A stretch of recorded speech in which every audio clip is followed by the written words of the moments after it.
Thank you, everybody, for joining us today for part two of a two-part masterclass called How to Grow by Tearing Down the Vendor Customer Wall. Last week, our instructor, Bob London, did part one, where he talked about voice of the customer. And today we will be talking about how to grow by crafting a customer-first messaging strategy. Couple words about Bob. Bob is a good friend of ours. He is the head coach for CONNECTpreneur and one of the best marketing people I know. He's served as a CXO, Chief Marketing Officer, for a number of publicly traded and privately traded, mostly technology companies. He's located here in the Washington, D.C. region. His company is called Chief Listening Officers. He's done a lot of great work for our companies in the past. Obviously, highly recommend him for marketing and customer listening type projects, among other things. And I want to thank you guys for joining us today, and hopefully we'll get some good value out of this. And with that, let me turn it over to Bob. Bob will then do his presentation. And then in terms of questions and answers, feel free to post any questions or comments into the chat box, and Bob will moderate that discussion as well. Or if you have something more complicated, you can bring that to our attention and we'll make sure we call on you. But thanks for joining us. And without further ado, Bob London. Thank you, Bob. Thank you. It seems like just yesterday we were together, some of us, and I was here talking to this group. So thank you, Tien Wong. Thank you, Skylar, for putting this together and having me. And you guys continue to be unbelievable supporters of the entrepreneurial ecosystem and have been for so long. So this is, I'm glad to be here. So I'm going to try and just straddle the line between those who weren't here last time and those who are here today. I see a lot of the same names. So I want to comment on this idea of the vendor customer wall. You know, I don't understand fully why this happens. And I've spent many years as a consultant working with companies, but the first half of my career was on the inside in corporations, some unbelievably big, like Global 500, some much smaller, more startups. And so I understand the dynamic that companies start to form an internal bubble where they believe everything they're saying and they don't question it themselves. But this wall that I'm referring to reflects my experience with almost 2,400 one-on-one customer conversations, decision-maker conversations in the B2B world, that they think and talk in such a different way than we vendors do. And that's where the concept of the wall comes from. So you guys have heard of the concept of the voice of the customer. Well, the voice of the customer, that's wonderful, but every company also has a voice. It should be a singular, consistent, compelling voice that really resonates in the market. But what we don't do enough is aligning that voice of the customer, clarify and align it with the voice of the company. So that's where the concept of the wall comes from. So last time we, as I said, we talked about listening to the customer, the value of understanding what's left unsaid out there, like so many things that are in people's minds that we don't bother to ask, and then uncovering what I call the customer's elevator rant, which we'll talk about. But today it's okay. I'm going to assume you guys are all in. Maybe you've been out there asking these brilliant questions of your customers and prospects to do better discovery and uncover that elevator rant. But moving ahead, we need to know how to use that information to grow our businesses, to make our businesses more successful, even more successful than they are today. And that means crafting customer-first messaging and messaging strategy. So as I mentioned, and I don't have a bio in this presentation, I'm not big on those. I mean, if you want to, hopefully, if you're curious, you've looked me up on LinkedIn or looked at my website.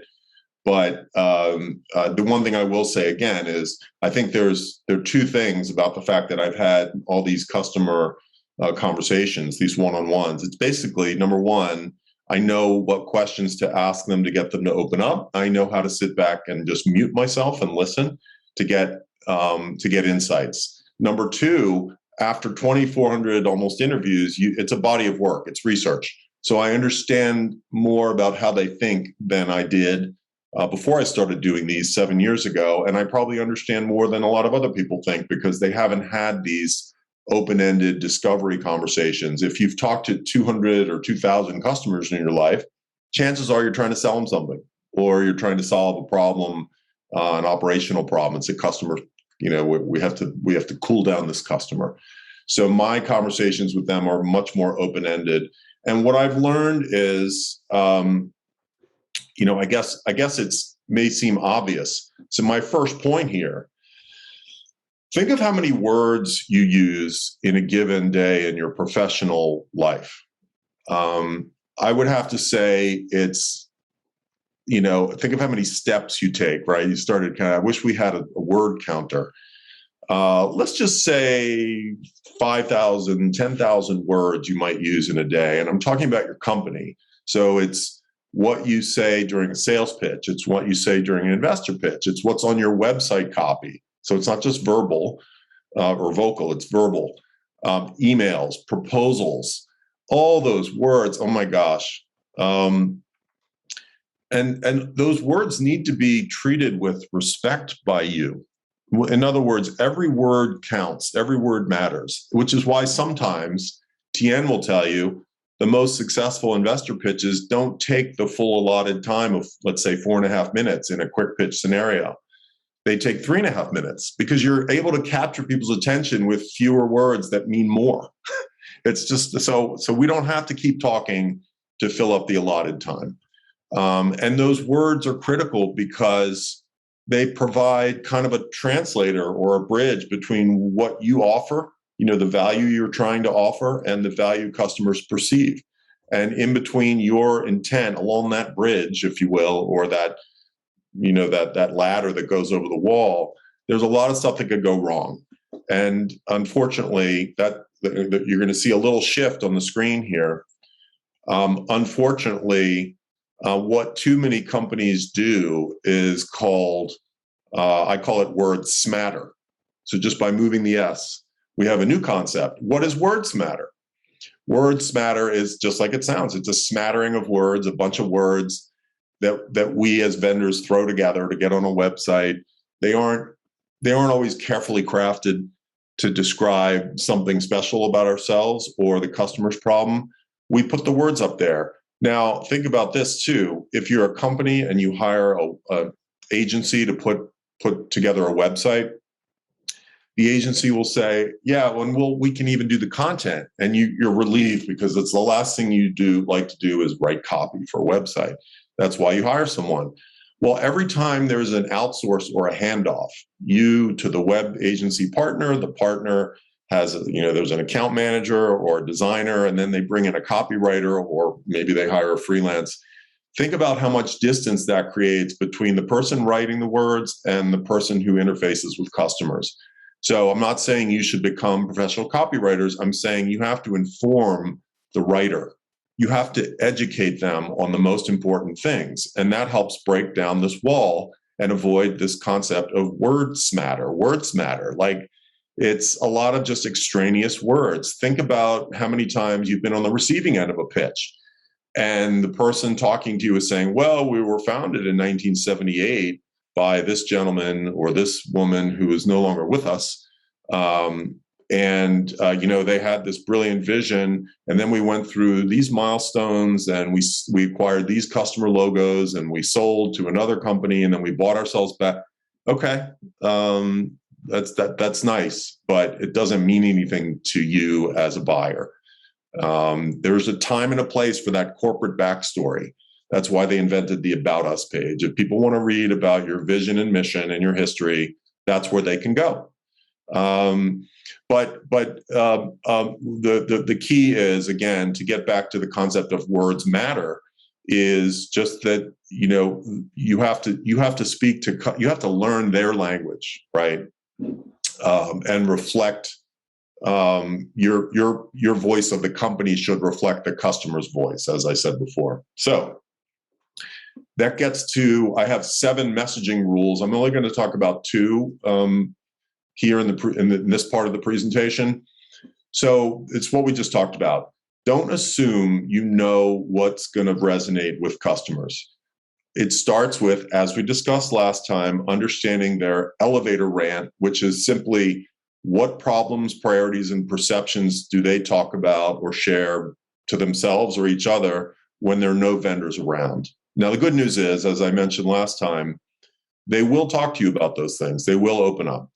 They don't think about sharing it with you until you ask. But when you ask, they're happy to answer. The next point is you have to meet them on their terms. So engage, don't try to invent a new concept while you're introducing your product or service and load it up with jargon. Try to keep it on their terms. And once you talk to customers, as I said before, you find that they have a whole other language that they use to describe the problems. And that language is the language that counts. It's the in real life, like they call it real talk. Like we're not trying to be inauthentic. We're trying to really be authentic and speak in the customer's language. So we talked about this last time. It's the Elevator Rant featuring, it's crazy. She's one of the most famous actresses in the world. And I've been spacing out on her name recently, Meryl Streep, in The Devil Wears Prada. So the Elevator Rant, briefly, it's what decision makers talk about on the elevator when vendors aren't around, in their words. You need to uncover it, because if you have the elevator rant and can speak to it and prove that you can add value to them to address that rant, then it makes all of your marketing and sales touch points more productive and effective.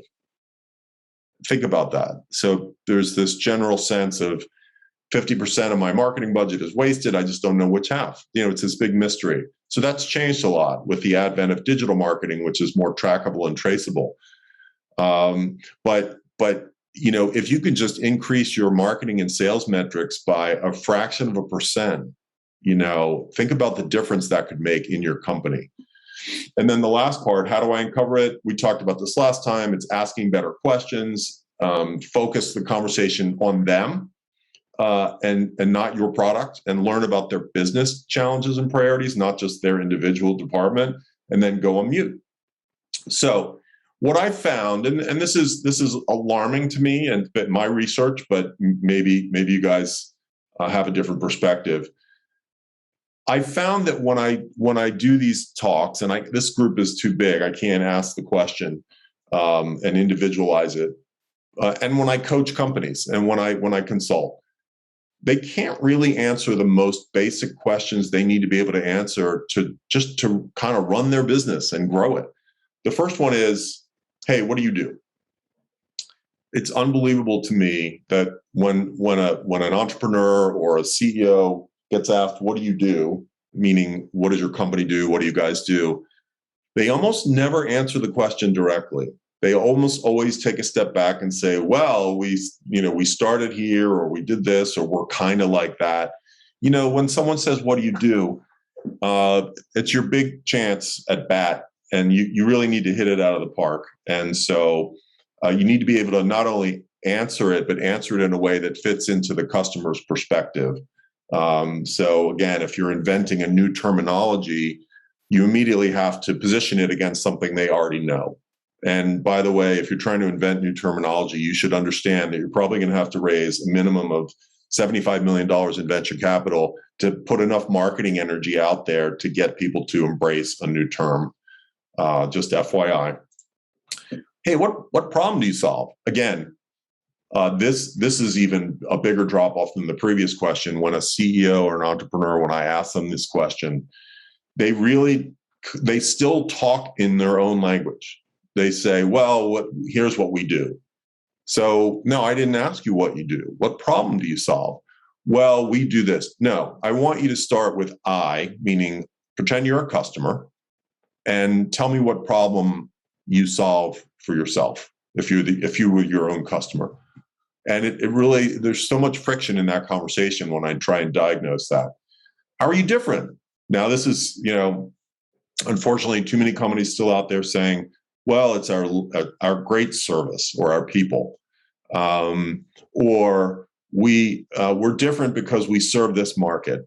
Those aren't differentiators. Those are not real differentiators. A differentiator is something that your customer says is something they can't get anywhere else. Okay, it doesn't matter because many times, I'll give you another example from my coaching.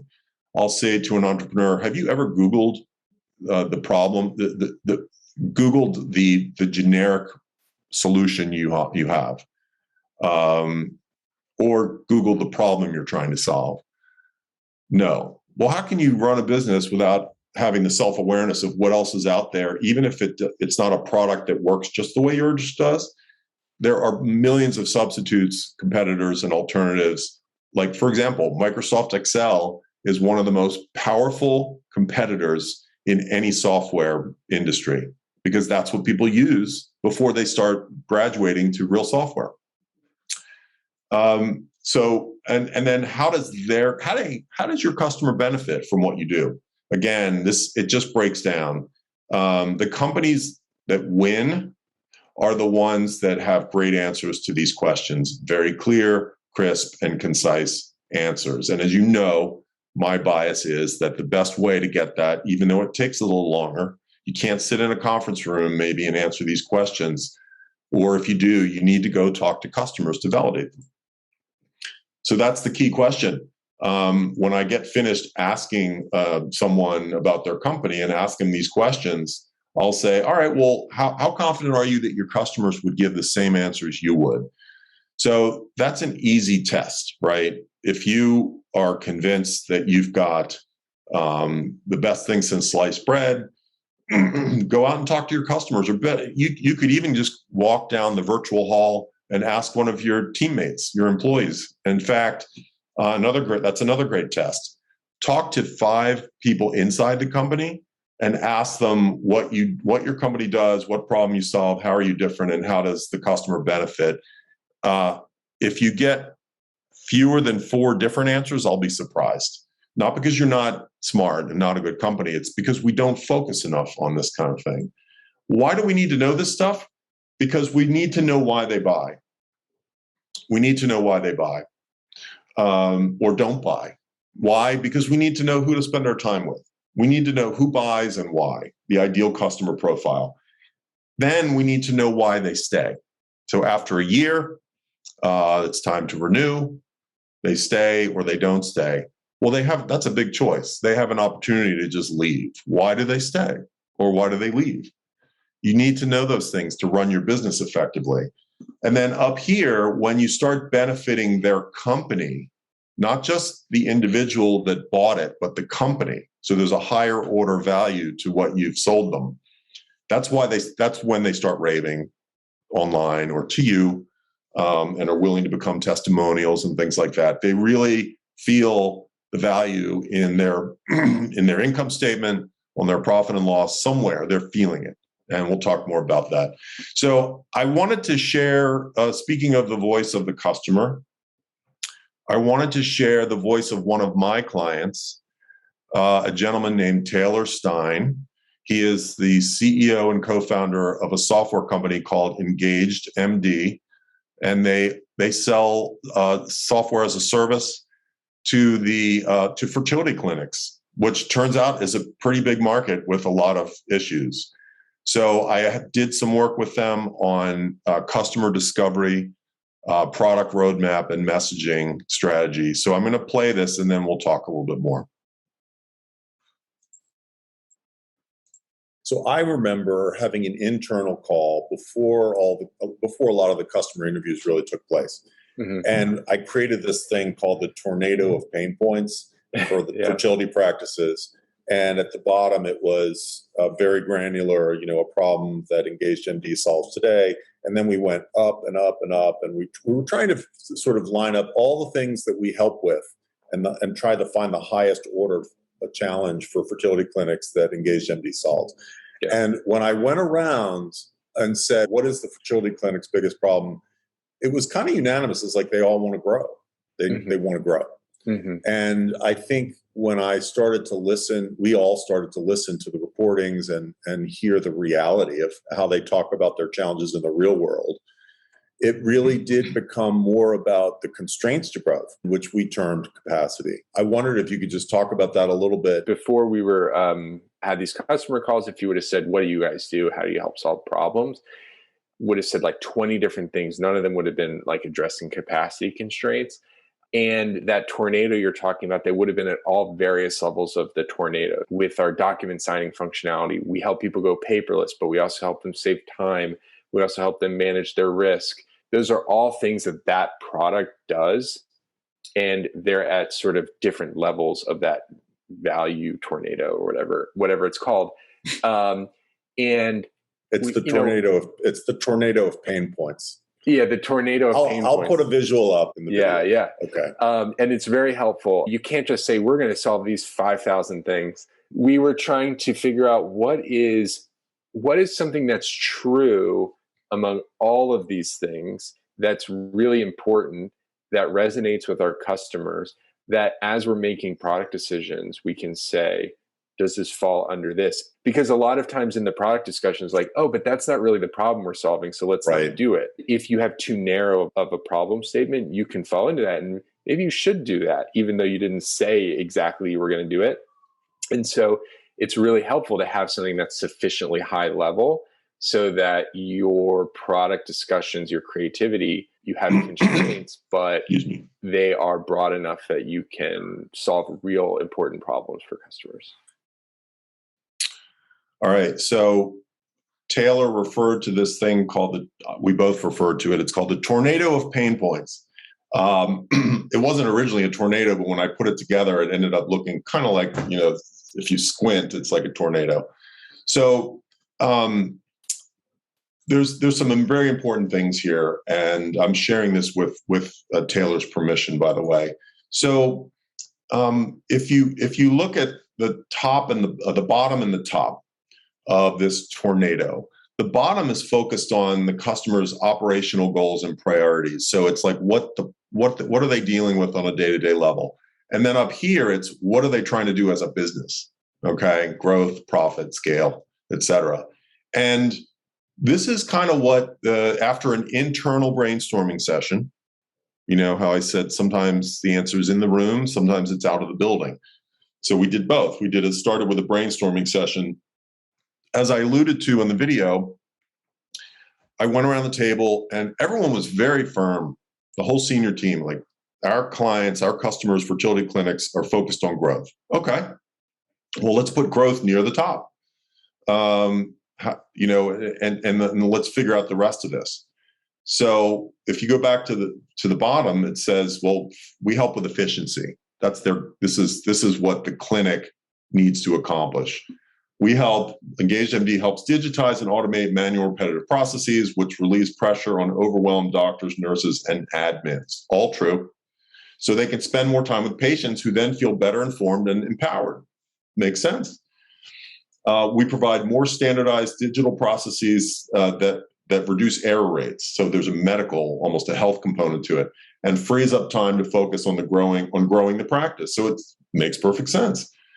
Growth plus efficiency means profitability, which creates a solid foundation to scale. And scale meant mergers and acquisitions because there's a lot of M&A activity going on. Great, all set, done.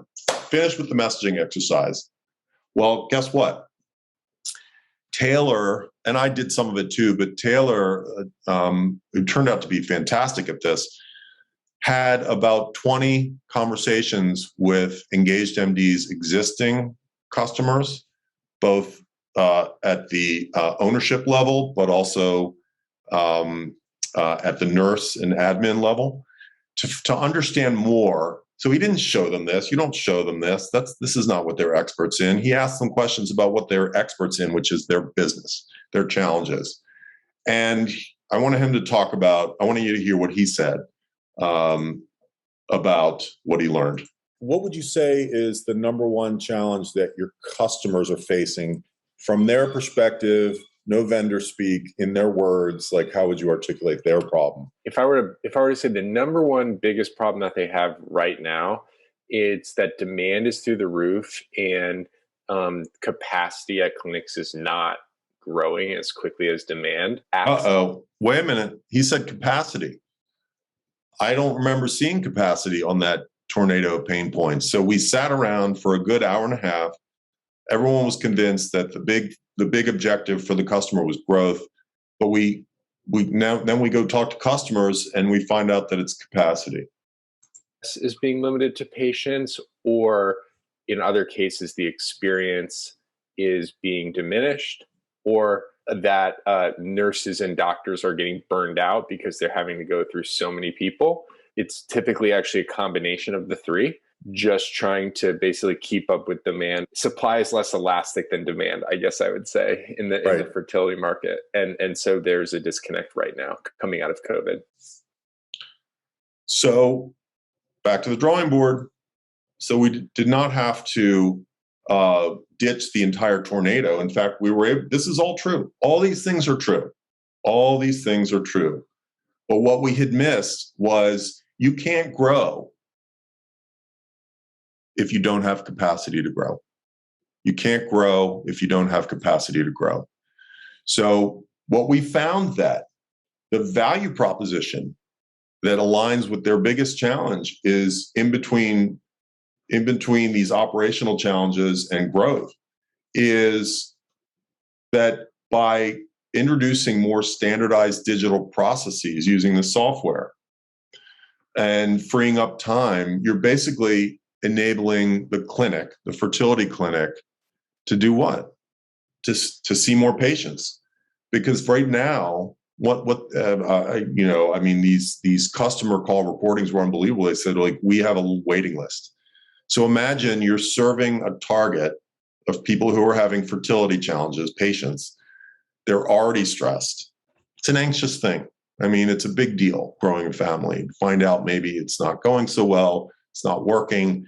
Go to a fertility clinic and you find out there's a waiting list. So no one likes that.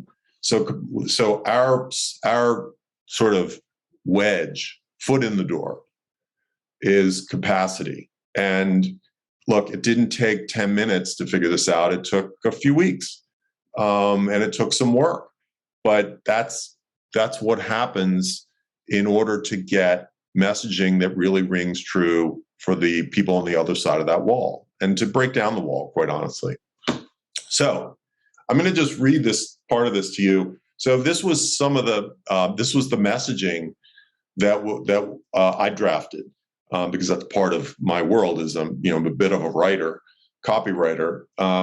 If your practice is like most, it's probably not market demand that's keeping you from growing. It's capacity issues due to challenges like staff burnout. So right there, we are reaching out on their terms, on the customer's terms. So let's just say this is on the About Us page, or it's part of a campaign. Staff burnout, low conversion rates, time-consuming patient intake processes, and friction between systems. Dozens of individual bottlenecks and inefficiencies across the patient journey. So we're speaking in their language, but the capstone is this idea of capacity issues. And then we introduce the solution.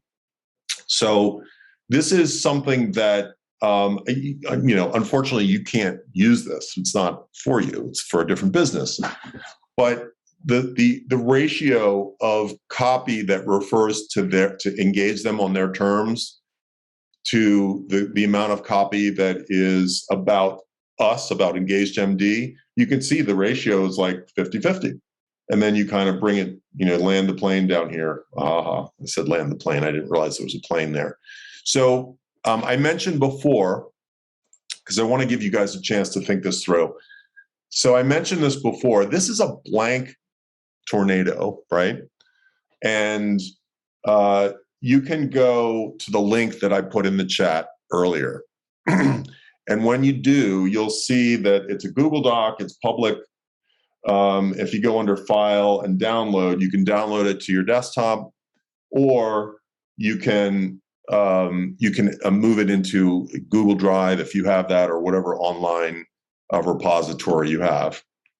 And so the point here is, this is an opportunity for you to fill this out And the reason to fill it out is not so that you can write copy about everything on here. That's not really the point. I'm going to go back to our friends at Engaged MD.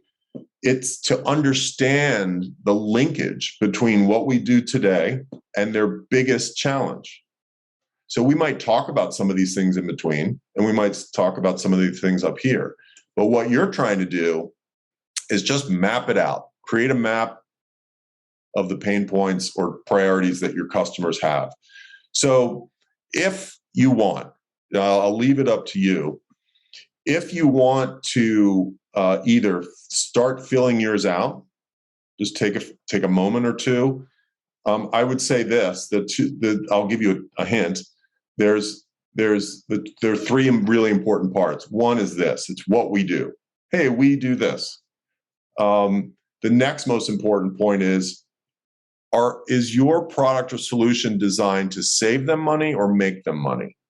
So in other words, it's either customer acquisition or retention, basically, or it's something in the back office. But it's no matter what it is, it's either if they're going to pay you, they're going to get something back in terms of savings or increased profit. So that's the next most important. Then something in between here, or maybe here, is that ringing priority, that elevator rant that they have, that you're recognizing because you're really in tune with your customers or because you've spoken to them. So again, you can also, by the way, snap a picture of this QR code if you're using a mobile device, and it should bring up the link. So let's come back to that in a couple minutes, because I want to talk about some principles, right? I want to give you the rest of the messaging principles.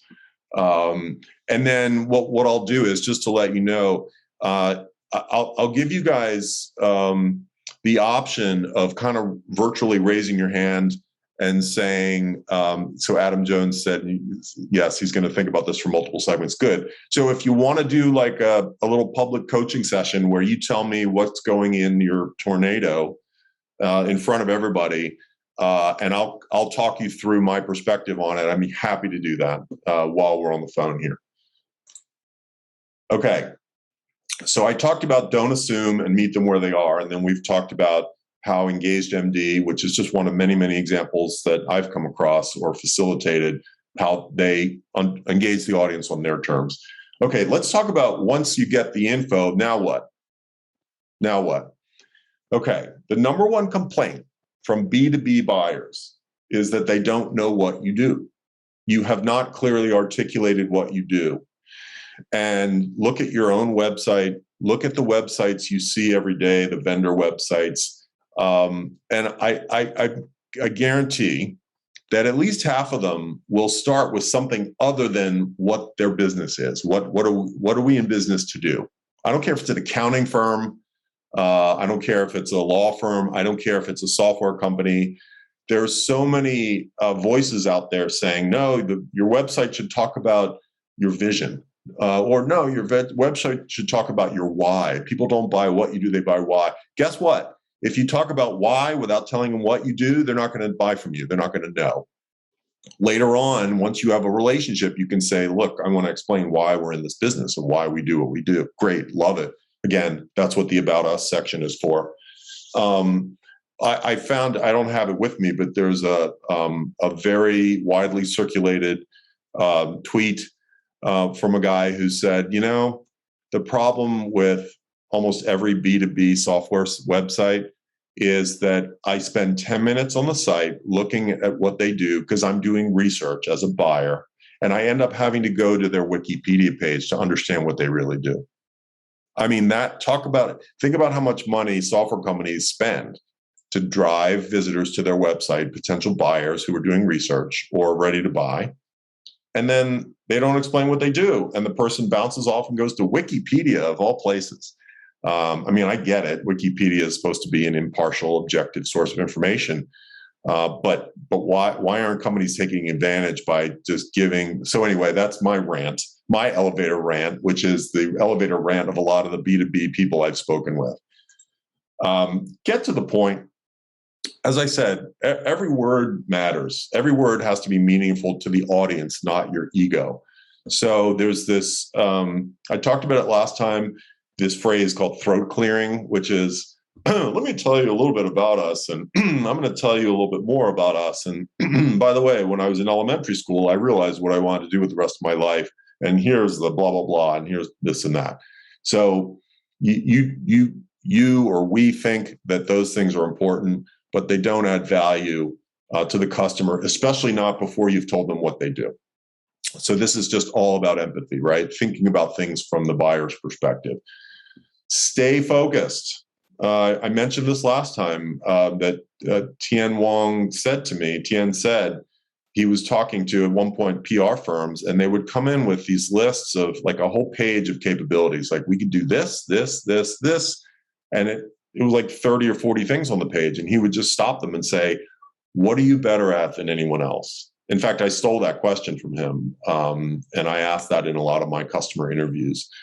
You know, it's fine to say that we do a lot of things, but you still have to tell them, where is your bread buttered? What is the thing you can do better than anyone else? And, you don't see them as much anymore, but people used to have, for legacy software, they'd say, well, once you install our software, it's like a Swiss Army knife. It can do this. It's like, no. Swiss Army knives tend to sit in the glove compartment or a drawer. They're sort of literally a jack of all trades. People reach for a cleaver. They reach for an ice pick. They reach for a fire extinguisher. They reach for specific tools when they need them, easily identifiable tools that clearly get rid of a problem. So don't position yourself as a Swiss Army knife, or I will come find you and talk to you about it. Highlight the value. Features are great. Features make products better. But great campaigns feature the ultimate value. They emphasize the ultimate value to the decision maker and to the business overall. So remember that pain point tornado. It has to benefit the user and their department, but it has to have a business benefit to it as well. I don't care what it is. I don't care how far down and tactical it is. Even one of the fastest growing companies in this area that I had the privilege of work with is called Hungry Marketplace. I mean, it's basically office catering, but it's provided by a network in, I think they're probably in 8 or 10 cities around the country now.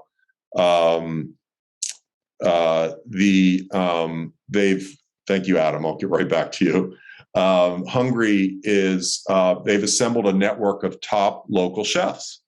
So they're helping the chefs get distribution and income by their cooking meals for businesses through this catering platform that Hungry established. But what's the benefit? What, other than just feeding people, what's the benefit? If anyone is thinking, well, it's employee retention, yeah, that's a lot closer. When you feed employees, and especially when you feed them good food in a creative way from a top chef locally, it's part of the employee experience. And employee experience, in case you're not following, is a poor employee experience. Is one of the reasons there's so much job shifting going on right now. So you could say, oh, well, they're just office catering. No, they've aligned themselves with a higher business purpose, one of the most important business purposes there is. Be authentic. I'm so happy to see that since I've started, not because of me, but just over the last, 10 years or so, the level of transparency between vendors and customers has increased significantly. Why? Because all the information's out there. You can go to Trust Radius, you can look at G2, you can look at Clutch. Those are all review sites where if you have an opinion or an experience with a company, whether it's a PR firm or a software provider, people are gonna know anyway. So you might as well tell them the truth in the beginning. Not that you would be lying, but if they say to you, what are you great at? Just tell them. You don't have to throw everything into the mix. Everything's already out there. So you might as well be transparent with them before they find out themselves. So I want to tell you 3 things that you can do kind of the quick way that you can start doing today to start making yourself more kind of customer centric in your messaging or customer first. So if you're having a meeting, or let's say you hired, remember my example of hiring a web agency to build the website.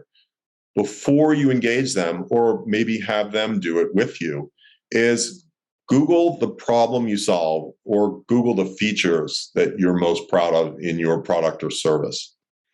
And what you will find is a plethora of information on the competitors, substitutes, and alternatives to what you're offering.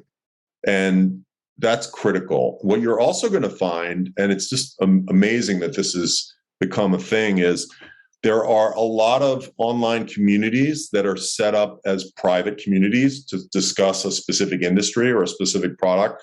But some of the information out there on those communities is public. So you can understand what people are saying to each other about the problems that you solve, whether you're solving them or not.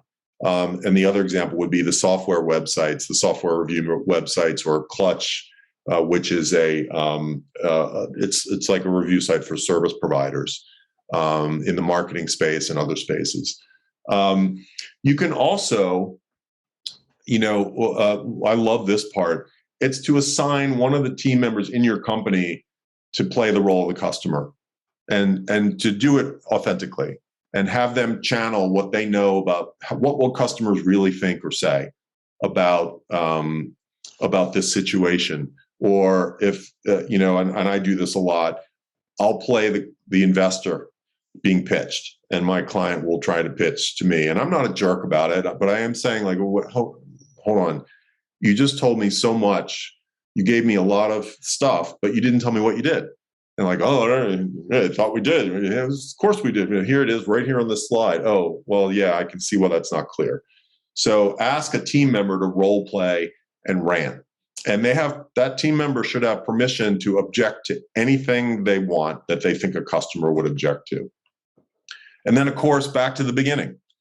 Talk to your customers. Have conversations with them that are not sales conversations or customer support conversations. They are for you to listen and learn.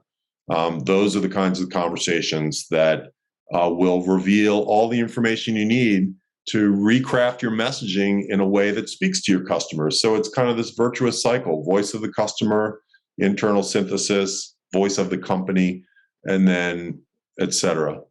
So, I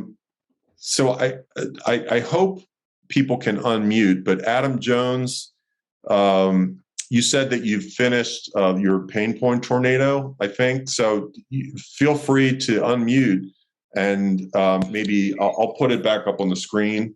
Okay. And you there? Yeah, check. Can you hear me? Yeah, I hear you. Okay. Yeah. So where did you start? Well, I started at the very beginning. Which is? Most good stories. Should I just move my way up the tornado? Well, I'll help guide you through it. Okay. So the first question. Let me go here. Yeah, sorry. So this is the answer to what do you do? So what do you do? We create a hands-free emergency 911 response system. Okay. All right. Not only is that, I think, specific enough to get to the next level, I think there's some intrigue to that. By the way, I noticed you said in the chat it's for the B2G audience. That's correct. That's okay. correct. And so just tell us who you'd be selling to. Originally municipalities, public safety answering services, but eventually state level as well. Okay, great. And so where'd you go next? Okay. This helps provide a faster emergency response system while collecting evidence of crime and medical emergencies. Okay, good. And then where'd you go? Yeah. And by the way, again, it's not so important to read every single line, but where did you go in terms of like you started to tie it into a customer priority from their perspective? Okay. Okay. So, let me see. So this allows victims to heal more quickly and us to prosecute criminals frictionlessly. So what do you mean when you say, it's an intriguing phrase, to victims to heal more quickly? Is that what you said? Yeah, because the faster you get to somebody who's hurt, the more likely they are to respond to healthcare quickly. So I'm just going to point out, and I didn't mention this before, at the very top of the pyramid, there's this sort of world level benefit. That's my favorite part. Makes the world a better place. And now what's interesting about that is so many companies have tried to tie their product or service to a better world that it's become a meme that people kind of make fun of. But you're saying you're contributing to a world where victims can heal faster. That's just one part of it. Yeah. Right. Well, I think it's important to have one kind of point at the end. So, okay. Yeah. No. This is great. And by the way, thank you for volunteering. So, how would you address this? So I understand it's a government agency, so it's not about profit and loss. But it is. No, it's definitely about profit and loss as well. Great. Talk about that. So the profit and loss is when people heal more quickly, and it's easy to put bad people in jail. The institution of society and the government saves money and saves human lives. Okay. All right. And do you have experience that you can tell us about how people respond to this messaging, or how you came up with it in the first place? Was this just like the back of a napkin, or is there research behind this? 5 years ago, I was struck after I organized a voter registration event. I was in a coma for a few months. A year after the attack, the man who was covered in my blood with my money in his pocket was acquitted by a jury. So that's why I do this. And I appreciate you sharing that. No problem. That's the short version. And when I tell my story, but even if I don't tell my story, I tell people what we're doing, which is just the obvious next step of 911 in the 21st century. People love it. Now, I don't know how to message specifically to the government, but I'm learning by doing customer research right now. Good. Excellent. That's fantastic. Is there anything else? Because we have another someone else who wants to. Please get to everybody else. And I will say, because the top was my favorite part, contributing to a world can all be free of fear from violence. Yeah. Well, that's well, first of all, that's inspirational, especially if if you have a meaningful contribution to that. I would hope the world would be listening. And gets me up in the morning, buddy. Thank you. Thank you very much. All right. If you don't mind going back on mute. So Janice, and again, you're one of the people that I apologized to in the beginning for not connecting with you. If you want to unmute and just do the same thing that Adam did, and just talk us through where, let's start with we blank, what do we do? And then where do you go next? Okay. We're Passing Plan, and we get service providers in front of customers who need them, which gives the service providers more visibility online. We can help grow their business. Yeah, a lot of this leads, I think that kind of made more up to the top part, but what leads to more customers and growth. Plus, we provide analytics to improve their service offerings, and we guarantee payment for their services that they provide. And ultimately, that leads to more growth and increased, as you say, profits. Yeah. Let me interrupt for a second. So thank you for volunteering, and this is really interesting. So I think that I don't think you are a Swiss Army knife, but I think you started to sound a little bit like that to me, because you started listing things. And whenever we list things, when we're talking about, and granted, this format kind of lends itself to listing, but it went from being focused to to being a little less focused as you went on. And I think that's one of my messages, one of my rules is stay focused. So what I would have said, what I would ask is, when you said you help get service providers in front of the companies that need their services, essentially, right? So we're B on the service provider side and B2C on users. We're marketplace. You're a marketplace. Got it. So, got it. So, yeah, I didn't, when I heard service providers, I thought accounting firms, law firms. That's probably my B2B bias. So I guess the question is there, to really make that hit home before you start moving on with your explanation, in the beginning of what we do, is there an analogy you can give that says, well, we're like Yelp except this, or we're like Angie's List or Angie's Now, but we're like services. I missed that. I'm sorry. Can you repeat that? We're like Amazon for services. You can browse, you can compare prices, you can compare services, you can schedule, and you can pay all in one place. Interesting. And what types of services do you offer? We're starting with life, but it's any event activity. So funeral services, photographers, catering, venues. So we have a huge number of different B2Bs who all have their own problems that we're trying to bring all together in one guided experience so people can get through a funeral, and later on it'll be funduba, it'll be weddings, birthday parties, anything you want. But you'll have caterers that you can choose their, I need a buffet of Chinese and I'm going to have 42 people and this is how much it costs and if they're available, and that all shows up. Okay, perfect. So who pays you? Where does your revenue come from? The B2B side? B2B side. Okay. And do you have a clear understanding of what their pain point is that you're solving, their rant?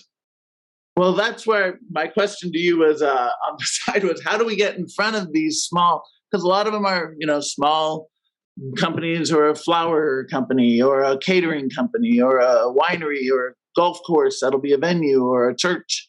And how do we get in front of the people who are the decision makers on all of these very small Yeah. Well, this is so yeah. I mean, I can definitely see where that's an issue. This is one of those big challenges is you've got a marketplace, so you have two sides. So you have to build an audience plus get content, which is the service providers themselves, which means you have to sell both sides. And that is a challenge. And why should either side use you until they know who the heck you are and that you have some a brand or some scale? So I don't think we can solve that in the 4 minutes we have left, but I owe you a call or an email actually. And I'll get back to you and we can talk about that. So I see our good friend Sue Carr is ready to share. So I guess the challenge is we've got 3 minutes. I have a hard stop just after 12:30. So I want to be respectful of the audience and just, if people have questions, you can put them in the chat. I can go fast. Okay, Sue, you're very motivated. Go for it, Sue. Okay. Let's see. Cartech is a medical device company that helps healthcare professionals filter ampules easier, quicker, and decrease risk, which leads to decreased risk of needle stick injuries and decreased risk of glass shards entering the patient. That's a plus. And we are greener and easier, ultimately leading to saving hospital time and money and helping organizations change the federal regulations and requirements. And our mission is to get into the underrepresented countries that don't have the opportunity to have filter needles with their glass ampules, and more of their medications are packaged in glass ampules. So we would like to increase safety and compliance for a social impact for all. Wow. So I think that you had a head start. You must have already had some good thinking about this on your own. This is fantastic. I have a challenge for you. So just like Engaged MD decided to make their mark or place their bet on capacity, is there one thing that in that list? So you gave a pretty good coverage of like from the bottom to the top. I get it. And I had heard your story before, and so I'm always been very impressed with it. But where would you place your bet as to the one thing, if you could only share one thing about the company, what would that be? That we're going to have a global impact in the next 24 months. And how would that, from the customer's perspective, whoever's the buyer or the end? Because we are, we're preparing for submission to FDA early 2022, and we should be out in the market selling, and we're partnering with one of the largest filter needle companies in the world who is interested in the global distribution and sales. Fantastic. Well, that's perfect. It's 12:30. Sue, thanks for sharing. Thanks, Janice. Thanks, Thank Adam. You, Bob. Nice to see you. Yeah, you too. So, Tien, I'm going to throw it back to you. I don't know if we have time for questions. I've got like I said, a little bit of a hard stop. But is there anything else you want to say to wrap up, you or Skylar? Yeah, I'd like to thank everybody for joining. Obviously, Bob, thank you also for your great comments and presentation. Skylar will email everybody your deck, as well as a link to the recording for some of you who joined late or others who had to leave early. But, I'll stop the recording now.